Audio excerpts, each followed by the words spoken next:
الصلاۃ والسلام علیکہ یا رسول اللہ وعلی آلک و اصحابک یا حبیب اللہ۔ کیا آپ نے کبھی محسوس کیا ہے کہ کوئی اپنا، کوئی قریبی اچانک بیمار ہو جائے اور ہم بے بس صرف دیکھتے رہ جائیں؟ کیا آپ جانتے ہیں کہ صرف دوا ہی نہیں بلکہ دعا بھی شفا کا ذریعہ بن سکتی ہے؟ آج کی ویڈیو میں ہم ایک ایسی اسلامی رہنمائی پر بات کریں گے جو صرف جسمانی صحت کے لیے نہیں بلکہ روحانی سکون کے لیے بھی طاقتور ذریعہ ہے۔ رکیے گا مت، کیونکہ آخر میں ہم آپ کو بتائیں گے وہ خاص دعا جو آپ اپنے پیاروں کی صحت کے لیے مانگ سکتے ہیں۔ السلام علیکم ورحمۃ اللہ وبرکاتہ۔ اسلام ایک مکمل دین ہے جو زندگی کے ہر پہلو پر روشنی ڈالتا ہے، چاہے وہ عبادات ہوں یا معاملات، صحت ہو یا بیماری۔ جب کوئی بیمار ہوتا ہے تو ہمارے دین میں صرف عیادت کی ترغیب نہیں دی بلکہ اس کے ساتھ خاص دعائیں بھی سکھائی ہیں جو نہ صرف مریض کے لیے شفا کا ذریعہ بنتی ہیں بلکہ پڑھنے والے کے لیے بھی باعث ثواب بنتی ہیں۔ مزاج پرسی صرف ایک رسم نہیں بلکہ ایک روحانی فریضہ ہے جس کا مقصد صرف خیریت پوچھنا نہیں بلکہ دل کا حال جاننا اور دعا سے مدد کرنا بھی ہوتا ہے۔ اکثر ہم دیکھتے ہیں کہ کوئی عزیز یا دوست بیمار پڑتا ہے، ہسپتال میں ہوتا ہے یا بستر سے اٹھنے کے قابل نہیں ہوتا۔ ایسے وقت میں ہم صرف فون کر کے یا پیغام بھیج کر سمجھتے ہیں کہ ہمارا فرض پورا ہو گیا، لیکن اصل مزاج پرسی یہ نہیں ہے۔ اصل مزاج پرسی تب ہوتی ہے جب ہم دل سے اس شخص کی صحت کے لیے دعا کریں، اس کے دل کو حوصلہ دیں اور اس کی روحانی اور ذہنی کیفیت کو سنبھالیں۔ اسلام نے ہمیں نہ صرف مریض کی عیادت کا حکم دیا بلکہ ہمیں سکھایا کہ ہم کیا کہیں، کیسے کہیں اور کیا دعا کریں۔ آج کے دور میں جب بیماریاں تیزی سے پھیل رہی ہیں اور جسمانی صحت کے ساتھ ساتھ ذہنی تناؤ بھی بڑھ رہا ہے، ایسے میں صرف میڈیسن کافی نہیں، ہمیں روحانی مدد بھی چاہیے۔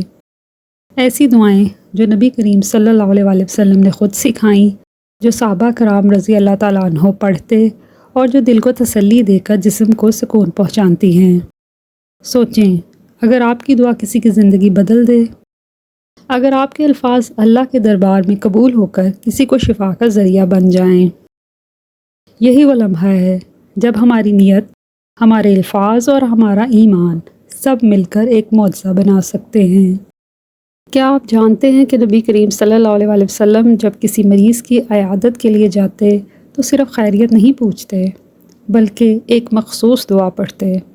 یہ دعا ایسی ہوتی کہ جسے سن کر مریض کا دل بھی خوش ہو جاتا اور شفا کی امید بھی جاگ اٹھتی۔ ایسی ہی ایک دعا ہے جو آج ہم آپ کو بتانے جا رہے ہیں، لیکن اس دعا کو سننے سے پہلے ایک لمحہ رکیں اور دل میں اس شخص کو یاد کریں جو اس وقت بیماری میں مبتلا ہے۔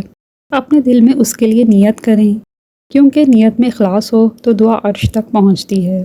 حضرت سیدنا عائشہ صدیقہ رضی اللہ تعالیٰ عنہ روایت کرتی ہیں کہ جب بھی کوئی بیمار ہو جاتا تو آپ صلی اللہ علیہ وآلہ وسلم اسے دائیں ہاتھ سے مس کرتے ہوئے یہ کلمات پڑھتے: اذهب البأس رب الناس واشف انت الشافی لا شفاء الا شفاؤک شفاء لا یغادر سقما۔ اے لوگوں کے پالنہار، اس تکلیف کو دور کر دے اور شفا عطا فرما، تو ہی شفا دینے والا ہے، تیری دی ہوئی شفا کے سوا کوئی شفا نہیں ہے، ایسی شفا دے جس کے بعد کوئی بیماری باقی نہ رہے۔ سامعین، مزاج پرسی صرف ایک اخلاقی فریضہ نہیں بلکہ ایک روحانی طاقت ہے جو دلوں کو جوڑتی ہے، دعا کے ذریعے شفا دیتی ہے اور انسان کو انسان سے قریب لاتی ہے۔ آج کی ویڈیو کا پیغام بس اتنا ہے، کسی کی تیمارداری کرتے وقت صرف زبان سے خیریت نہ پوچھیں بلکہ دل سے اس کی شفا کی دعا کریں، اور یاد رکھیں آپ کی ایک دعا کسی کی زندگی بدل سکتی ہے۔ اگر ویڈیو پسند آئی ہو تو لائک کریں، کمنٹ میں آمین لکھیں، دوسروں تک شیئر کریں تاکہ یہ دعا اور یہ پیغام ہر اس دل تک پہنچے جو کسی اپنے کے لیے فکر مند ہے۔ جزاکم اللہ خیراً، والسلام علیکم ورحمۃ اللہ وبرکاتہ۔